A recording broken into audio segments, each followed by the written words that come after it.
Hello friends, I am Anu Chaudhary. Today in this video lecture, I am going to start kinematics. Now the very first topic of kinematics is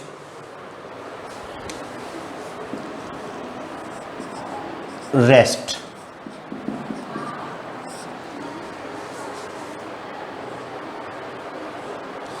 When the position of a body does not change with respect to its surrounding, the body is said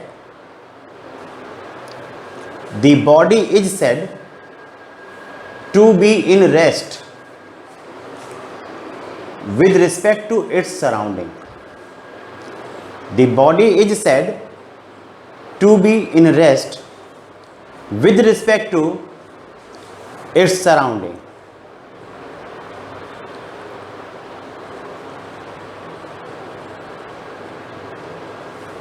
ये जो rest या आगे motion आएगा, ये एक relative concept है. Relative concept कैसे है ये आप समझ लें. ट्रेन मूव कर रही है और उसके अंदर दो को पैसेंजर्स साथ साथ बैठे हुए हैं. दोनों पैसेंजर की जो पोजीशन है ट्रेन के रिस्पेक्ट में और एक दूसरे के रिस्पेक्ट में चेंज नहीं हो रही है. दोनों ही पैसेंजर्स एक दूसरे के लिए रेस्ट में हैं. लेकिन एक पर्सन जो ट्रेन के बाहर खड़ा हुआ है ग्राउंड पे, उसके रिस्पेक्ट में दोनों ही पर्सन ट्रेन मोशन में हैं. ट्रेन के साथ ट्रेन की स्पीड के एलॉन्ग सेम स्पीड से आगे जा रहा है. इट के लिए एक और दूसरा एग्जाम्पल, अभी जब मैं ये वीडियो बना रहा हूँ, क्लासरूम में हूँ, I am in rest right now.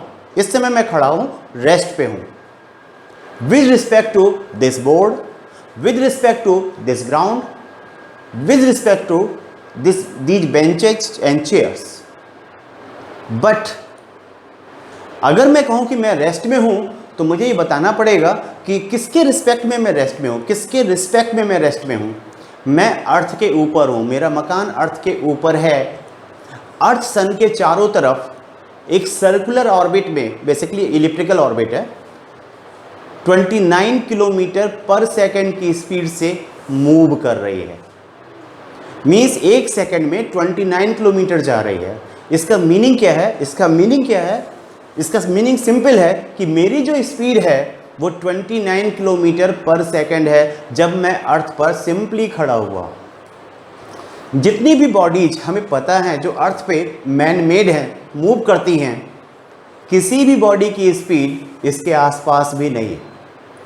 तो हम अर्थ के रिस्पेक्ट में, अर्थ के लिए रेस्ट पे हैं, अर्थ हमारे लिए रेस्ट पे है, लेकिन हम दोनों ही मूव कर रहे हैं किसी तीसरे ऑब्जेक्ट के रिस्पेक्ट में जो अर्थ से बाहर हो. उस तीसरे ऑब्जेक्ट को आप सन भी कह सकते हैं, सन के रिस्पेक्ट में. तो ये जो रेस्ट है ये एक रिलेटिव कंसेप्ट है. ऐसे ही मोशन जो होता है वो भी एक रिलेटिव कंसेप्ट होता है. Now second heading, motion.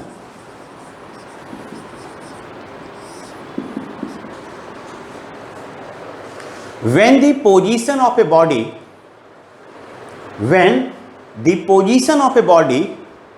changes with time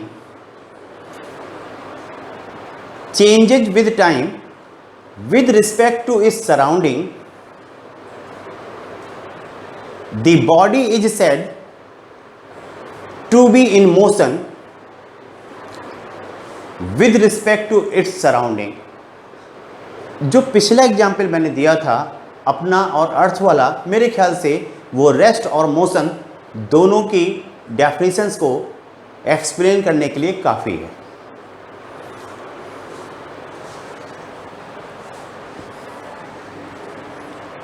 now next heading, kinematics.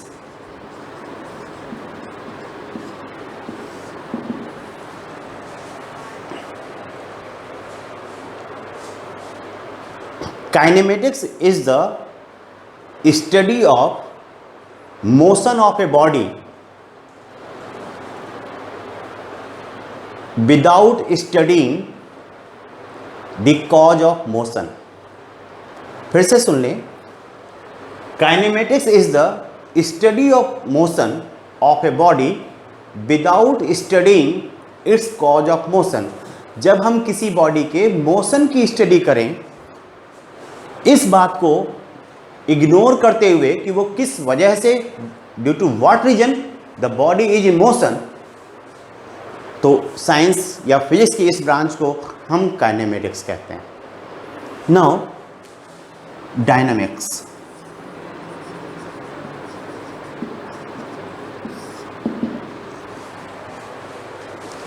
Study of motion of a body along with cause of motion, study of motion of a body along with cause of motion is called dynamics, is called dynamics। तो यहाँ पे एक बात मैं clear कर दूँ, इस chapter में मेरे पास स्ट्रेट लाइन मोशन भी आएगा, मोशन इन ए प्लेन, क्योंकि उसमें भी कॉज की स्टडी नहीं करते, काइनेमेटिक्स के अंदर ही आएगा, सर्कुलर मोशन में भी इसके अंदर आएगा, प्रोवाइडेड दैट कि हम फोर्स की स्टडी वहाँ पे ना करें, क्योंकि फोर्स कॉज ऑफ मोशन होता है। Clear? Now types of motion, types of motions.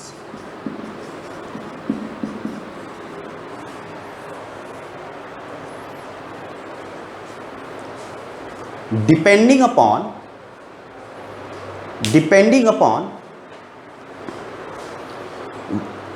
angle between velocity and acceleration of a body, depending upon angle between velocity and acceleration of the body, the motion is categorized in following parts.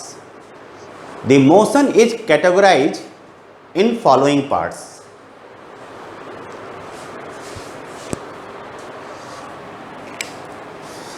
Number 1, straight line motion।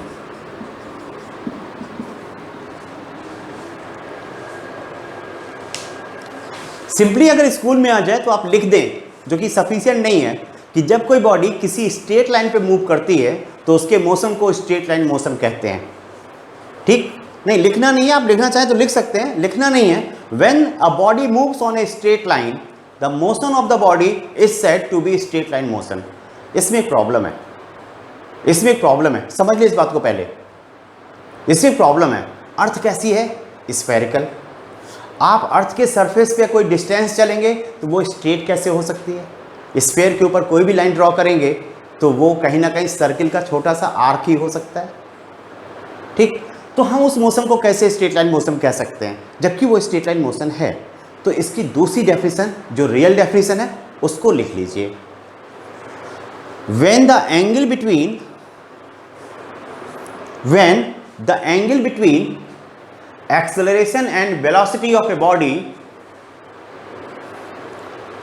when the angle between acceleration and velocity of a body is either 0 degree,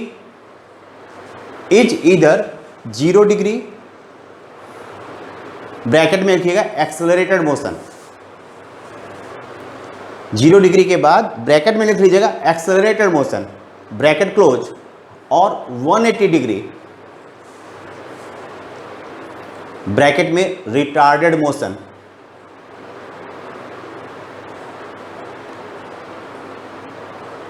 The body follows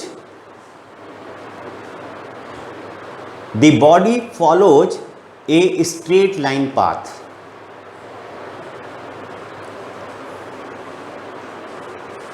That's why its motion is called straight line motion. That's why its motion is called straight line motion. एक बात मैं आपसे discuss कर रहा हूँ, ठीक? एक बात आप मुझे बताएंगे, वेलोसिटी क्या है? Vector physical quantity. एक्सेलरेशन क्या है? Vector physical quantity. ये वो चीज़ें होती हैं जिसमें मैग्नीट्यूड के साथ साथ डायरेक्शन भी होती है, मैथमेटिकल मैनिपुलेशन में यूज की जाती है। तो जब हम इसको डिस्क्राइब करते हैं, हम एंगल को क्यों भूल जाते हैं, हम डायरेक्शन को क्यों भूल जाते हैं? अगर डायरेक्शन का यूज ही नहीं करना था तो हम इसको स्केलर में रखते ना, यहाँ पे डायरेक्शन होती है।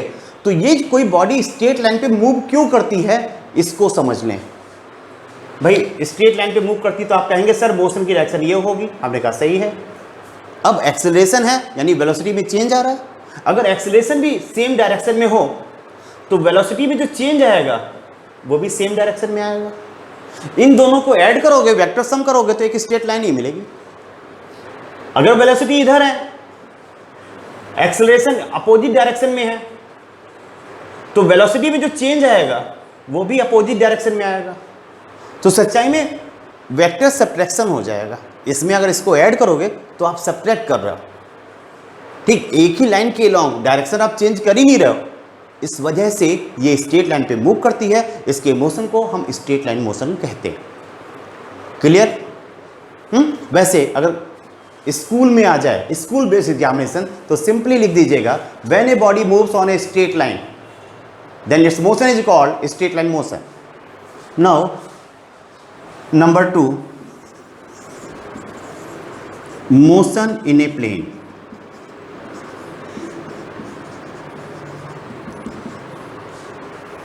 एनसीईआरटी का जो motion in a plane chapter है हम काइनेमेटिक्स में ही कंप्लीट करेंगे। मीन्स काइनेमेटिक्स जब हमारी कंप्लीट होगी तो मोर देन 1 चैप्टर्स एक साथ कंप्लीट हो रहे होंगे। तो लिखे बेटा, when the angle between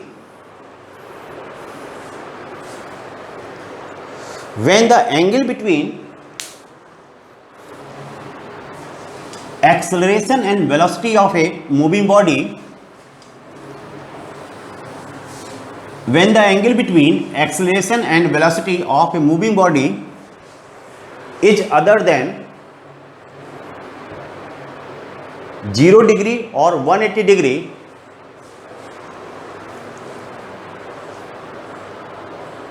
two perpendicular axes are required. Two perpendicular axes are required to explain such motions. To explain such motion. हमें पता है कि जब दो परपेंडिकुलर एक्सिस होती हैं, एक को एक्स एक्सिस मान लो, दूसरे को वाई एक्सिस मान लो, इसकी सहायता से आप एक प्लेन को डिस्क्राइब करते हैं। तो ऐसा कोई भी मोशन जिसको दो परपेंडिकुलर एक्सिस से डिस्क्राइब किया जाता हो, यानी कि वो मोशन प्लेन में हो रहा होता है, ठीक। That's why such motions are called motion in a plane. That's why such motions are called motion in a plane. ठीक, इसके एग्जाम्पल लिख लीजिएगा। 2 एग्जाम्पल है। हम 2 तरह के मोशन की स्टडी करेंगे। पहला projectile motion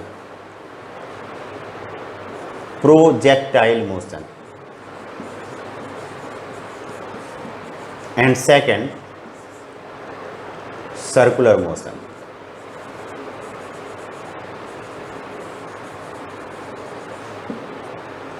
and second circular motion. अब प्रोजेक्टाइल मोशन क्या होता है, सर्कुलर मोशन क्या होता है, आगे चैप्टर्स में आ रहे हैं, वहां पे इसको डिस्क्राइब करेंगे, अदरवाइज ये बहुत लेंदी हो जाएगा। ठीक, third 3 dimensional motion. 3 dimensional motion.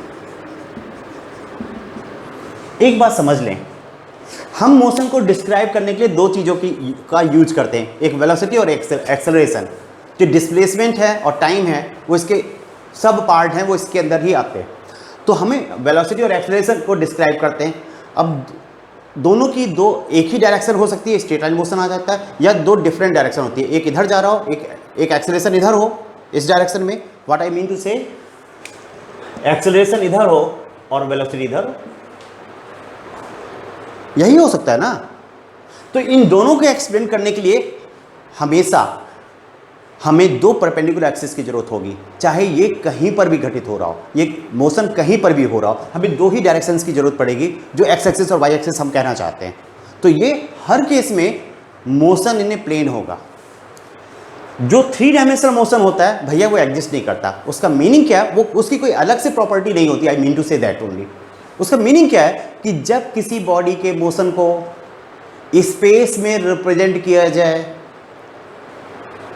Space में कोई भी बॉडी एक स्ट्रेट लाइन में जा रही है, तो भाई साहब उसका मोशन स्ट्रेट लाइन नहीं है, क्योंकि आप उसको रिप्रेजेंट कर रहे हैं स्पेस के रिस्पेक्ट में, इसलिए उसको थ्री डायमेंशनल मोशन कहते हैं।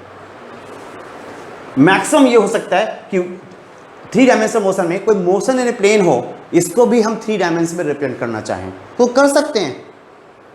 ठीक, उस केस में इसको भी थ्री डायमेंशनल मोशन का part means three dimensional motion is a special or a particular case when the motion of a body is represented in space using three perpendicular axes x, y and z respectively. Clear? I think you got the point. Now इस chapter में जहां पर जो constant मैं आपको बताऊं उसे लेके चलें। इस चैप्टर को सही से समझना है तो 2D and 3D resolution of vectors आपको ढंग से आना चाहिए। वो जितना अच्छा आएगा ये चैप्टर उतना आसान आपके लिए होगा। Now distance,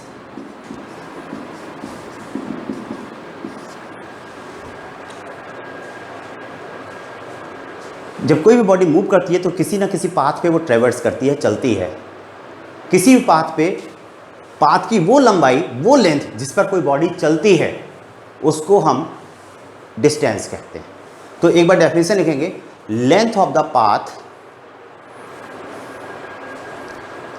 length of the path ट्रेवर्स by moving body, ट्रेवर्स by moving body is called distance, is called distance.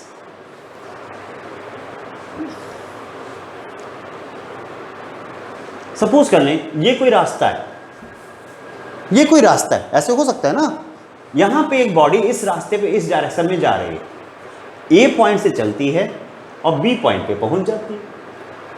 तो यहां से लेकर के यहां तक जो रास्ते की लंबाई होगी उसी को हम डिस्टेंस कहेंगे। ठीक, तो इसको जो हमने बताया वो ये बताया, length of the path traversed और moved by the body is called distance. MKS system में इसकी यूनिट मीटर होती है और इसको एस से नॉर्मली रिप्रेजेंट करते हैं, मीटर, जिसको केवल स्मॉल एम से आप रिप्रेजेंट करेंगे। क्लियर?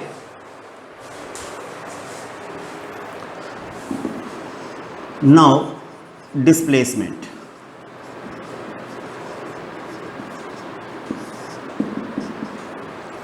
डिस्टेंस भाई साहब याद रखिएगा स्केलर फिजिकल क्वांटिटी होती है।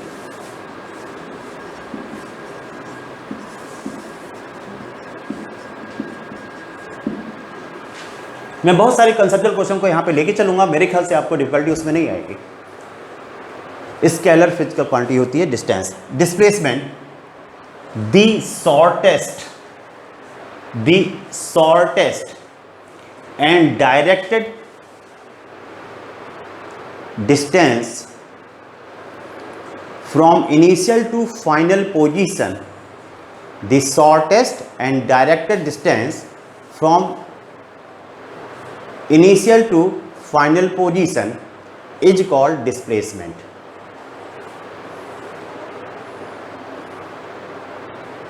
Is called displacement.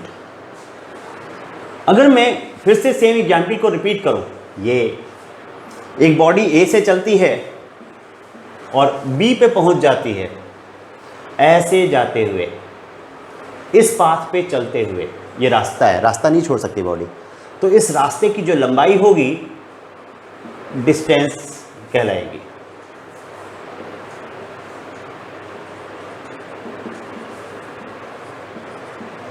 और यहां से ये जो डॉटेड लाइन मैंने ड्रॉ कर रखा है, ये शॉर्टेस्ट है, ये डायरेक्टेड है, बी की तरफ डायरेक्ट करिए, इसकी जो लेंथ आ जाएगी, जिसकी डायरेक्शन ए से बी की तरफ होगी, इसी को डिस्प्लेसमेंट कहेंगे।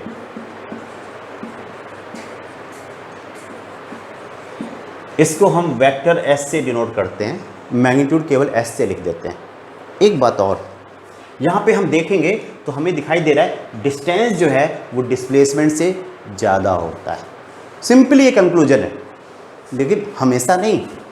सपोज कर लें ये कोई रास्ता है, एक बॉडी ए से चलती है, बी तक पहुंचती है,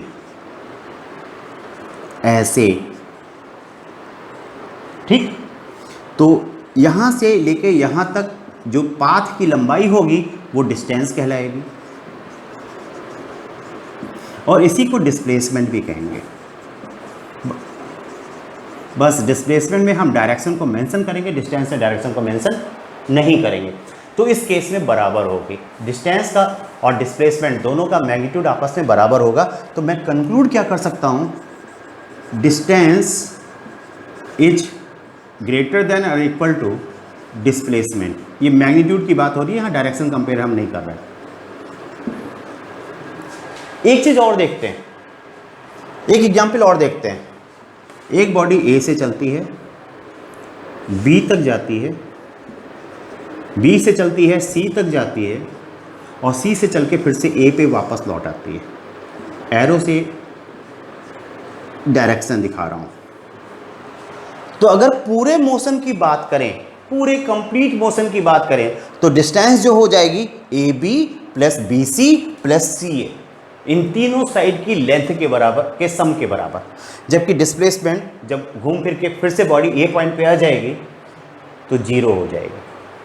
मीन्स क्या हो गया, अगर ये जीरो हो रही है तो भाई साहब डिस्प्लेसमेंट इंक्रीज भी करती होगी और डिक्रीज भी करती होगी। एक पत्थर को मैंने, एक स्टोन को ऊपर की तरफ थ्रो किया तो वहाँ क्या होगा उसको भी देख लें। यहाँ ये ग्राउंड है, मैंने पत्थर को ऊपर की तरफ थ्रो किया, पत्थर ऊपर की तरफ गया, फिर ये ऐसे वापस लौट आएगा, सेम पाथ को फॉलो करेगा, केवल मैंने अलग से दिखाया हुआ है। अगर मैं यहाँ पे देखूँ कि जब पार्टिकल पी पॉइंट पे था तो उसका डिस्टेंस और डिस्प्लेसमेंट कितना था, इस पॉइंट को ओ मानो, इसको ए मानो, तो डिस्टेंस जो हो जाएगा ओ ए प्लस ए पी हो जाएगा, यानी यहाँ से यहाँ तक की डिस्टेंस प्लस यहाँ से यहाँ तक की डिस्टेंस। जबकि डिस्प्लेसमेंट केवल इतना होगा, O to P, directly O to P, ठीक।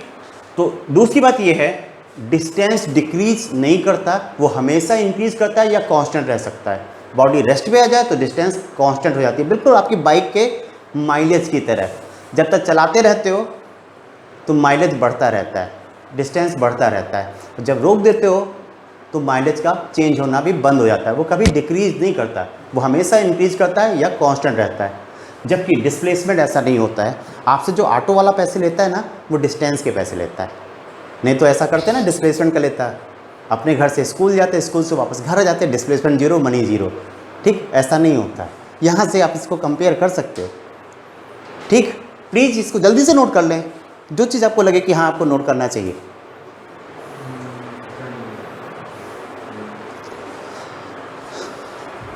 देखो मजे लेके पढ़ा रहा हूँ,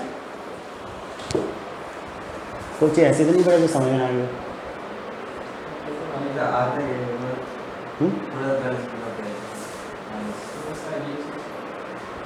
सारी चीज़ें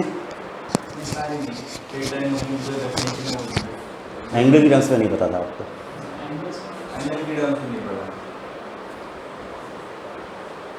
क्वेश्चन हो सकता है when a body moves on will move on a straight line, क्या बताएंगे आप?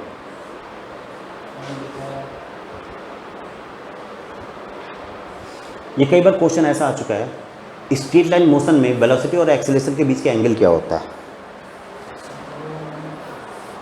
तो एक्सेलरेटेड मोशन हो तो 0 डिग्री, रिटार्डेड मोशन हो तो 180 डिग्री।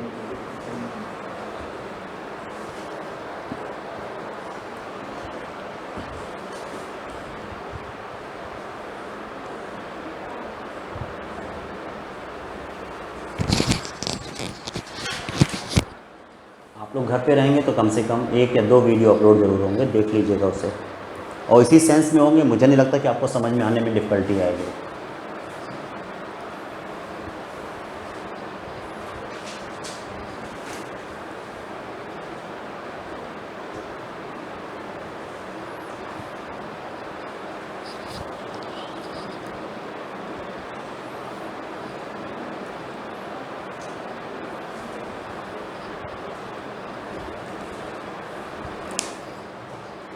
तो घर पे वीडियो देख सकते हो, नहीं देख सकते हो आप?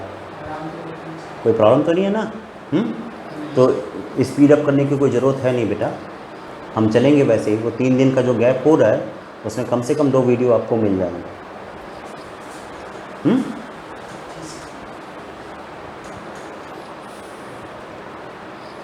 आज हो गया वेडनेसडे, 2 दिन अभी आओगे, उसका 3 दिन का गैप होगा। समझ में आ गया चीज़ ना?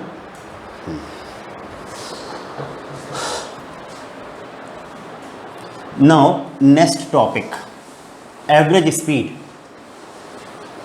Next topic, average speed.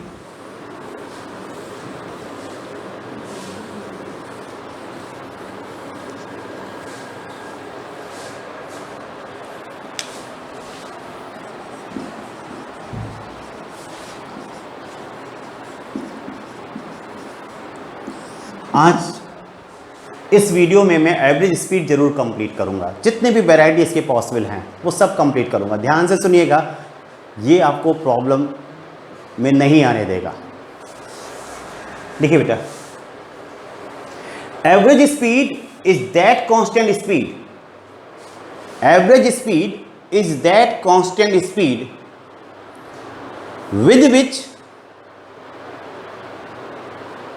the body travels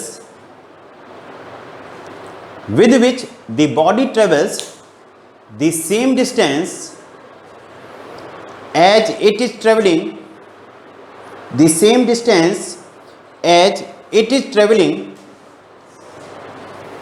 with different instantaneous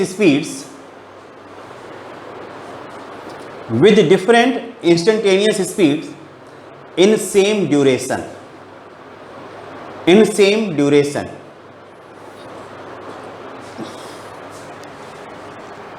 It is given by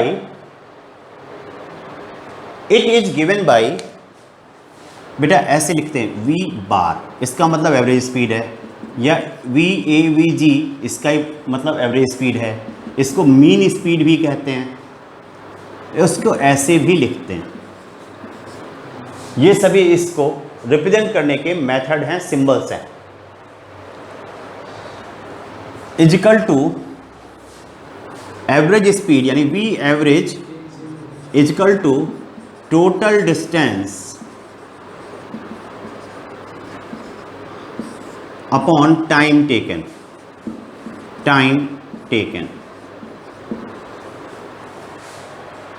मेरे पास एवरेज स्पीड का केवल एक यही फॉर्मूला है, इसके अलावा कोई दूसरा फॉर्मूला आपने यूज कर दिया तो वो बाय चांस की बात होगी कि आंसर सही आ जाए, वो बाय चांस की बात होगी आंसर गलत आ जाए। ठीक, पेपर अगर सही बना होगा तो आपका आंसर गलत जरूर आएगा। ठीक, हम बहुत सिंपल क्वेश्चन से इसको वर्कआउट करते हैं।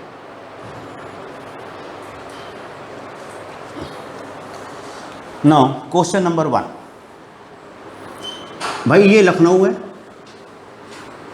एल से डिनोट कर रहा हूँ। ट्रेन ऐसे जा रही है और यहाँ कहीं पे दिल्ली है। लखनऊ से दिल्ली 500 किलोमीटर है। ट्रेन लखनऊ से दिल्ली पहुँचने में 10 आवर्स लगाती है। एवरेज स्पीड बताना है। तो यहाँ पे मेरे पास जो टोटल डिस्टेंस है वो 500 किलोमीटर और टोटल टाइम जो लग रहा है वो 10 hours. Therefore average speed is equal to total distance upon total time 500 upon 10 is equal to 50 kilometre per hour. इससे ज़्यादा सिंपल क्वेश्चन पॉसिबल नहीं है। ठीक, इसका मीनिंग क्या है, मीनिंग समझिए और फिर एवरेज स्पीड के बारे में समझने का प्रयास कीजिए। इसका मीनिंग ये है कि लखनऊ से जैसे ही ट्रेन चले उसकी स्पीड 50 किलोमीटर पर आवर हो जाए, बढ़े ना, सीधे जंप करे 50 किलोमीटर पर आवर पे।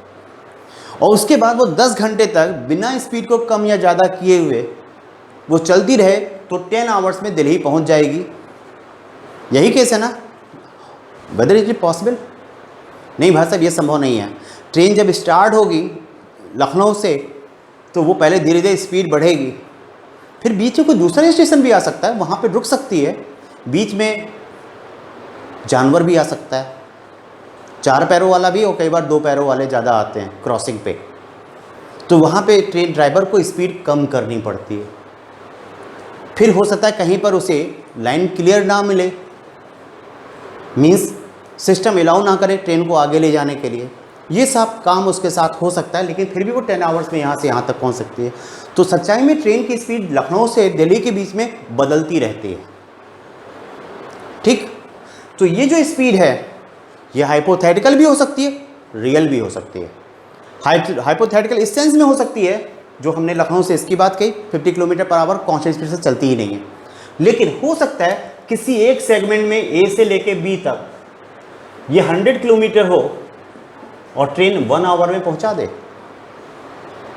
आप पीछे से रही है, जा आगे रही है, ए और बी पे रुक नहीं रही है, 100 से यहाँ पे एंटर करती है और 100 तक ही बी तक रहती है, ये संभव है। तो ये जो एवरेज स्पीड निकालते हैं ये हाइपोथेटिकल भी होती है, ये रियल भी होती है। जब तक आपको केस पता ना हो आप कुछ भी डेफिनेट वे में नहीं कह सकते। Now next question,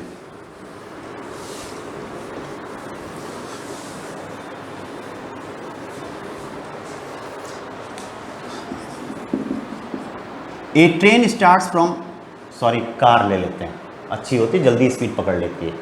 A car starts from A and reaches to point B 100 kilometre in 2 hours.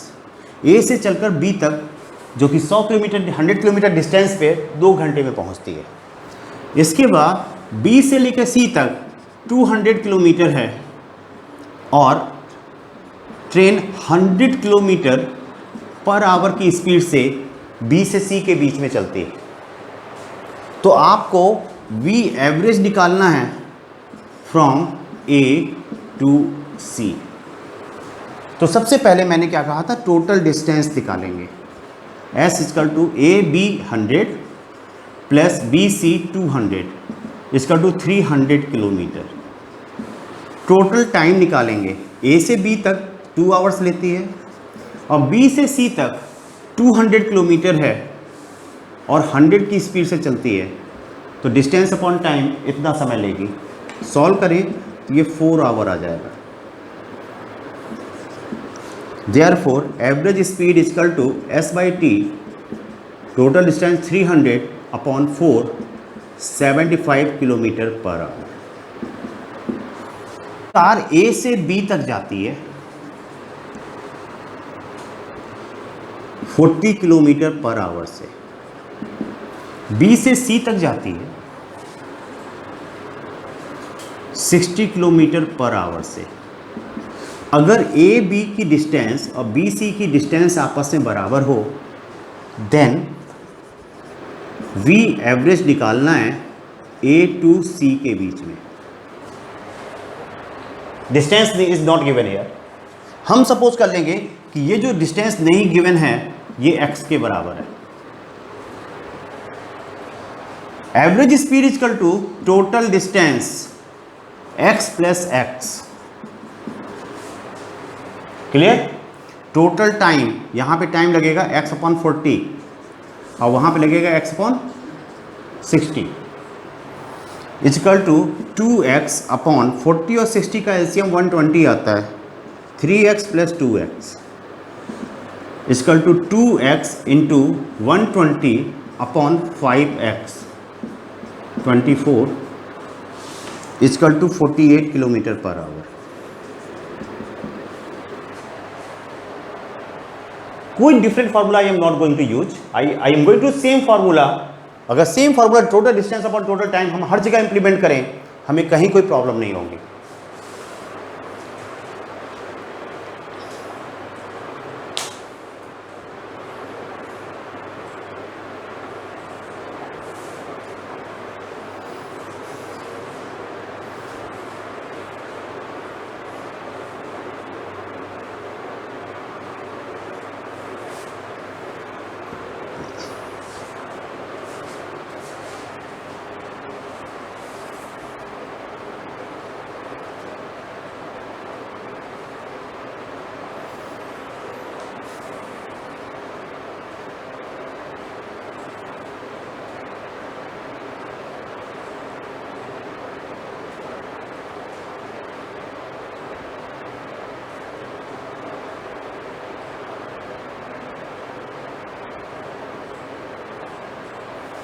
ये एक ऐसी प्रॉब्लम है जिसमें हम लोगों को उल्लू बनाते हैं। बच्चा करता 40 + 60/2, 50 ले आता है, v + u/2।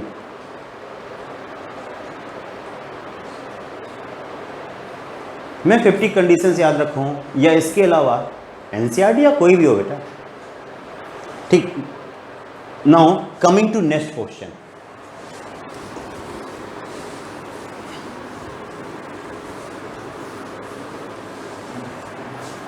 A car goes from city A to city B with speed 80 km/h and then returns back with speed 120 km/h. Find its average speed. ठीक, distance is not given, let distance is equal to x। Distance को भाई साहब x मान लो। Clear? जाते समय x, आते समय x, total 2x। Clear? Total time A से B तक जाने में टाइम x/80 km/h इतना लगेगा। B से A आने में x/120 इसका टू 240, 3x + 2x, 5x/240 इसका to x/48। Therefore, average speed is equal to s/t 2x/x/48, x से x कैंसिल, इसका टू 96 km/h। आपने ध्यान नहीं दिया। अगर आप ध्यान देते तो आप ये कहते कि सर जो पहला क्वेश्चन इससे पहले दिया था कि A से B तक जाता है और फिर B से C तक जाता है, ये दोनों डिस्टेंस इक्वल हैं। सेम क्वेश्चन है ये, सेम क्वेश्चन ये है। आप कंसेप्ट समझेंगे आपको प्रॉब्लम नहीं होगी। आप फार्मूला समझेंगे तो formula is not physics. Physics gives a lot number of formulas, but formula एक सिंगल फिजिक्स को भी एक्सप्लेन नहीं करते।